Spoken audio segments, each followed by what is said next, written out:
Hi అండి. ఈ వీడియోలో ఒక తల్లి పక్షి తన పిల్లలకి ఆహారం తెచ్చిపెట్టడం మనం చూస్తున్నాం కదా! ఇది మా పెరట్లో ఒక చెట్టుకి గూడు పెట్టుకుందండి. నేను ఈ వీడియో తీసే టయానికి మధ్యాహ్నం అవ్వటం వల్ల ఎండ కొంచెం ఎక్కువగానే ఉంది. అయినప్పటికీ కూడా అంత ఎండని లెక్క చేయకుండా చాలా దూరం నుంచి తన పిల్లల కోసం శ్రమపడి ఆహారం తెచ్చి వాటికి పెడుతుంది. అది చూసి నాకు చాలా బాధేసిందండి. తల్లి ప్రేమ అంటే ఇదేనేమో అనిపించింది.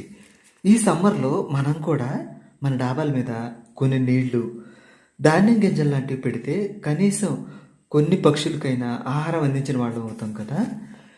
వీడియో అయితే తీశానండి. కాకపోతే ఈ పక్షి పేరేంటో నాకు తెలియట్లేదు. ఒకవేళ మీలో ఎవరికైనా తెలిస్తే కామెంట్ చేయండి. వీడియో మీకు నచ్చినట్లయితే లైక్ చేసి ఈ వీడియోని మరికొంతమందితో షేర్ చేసుకుంటారు.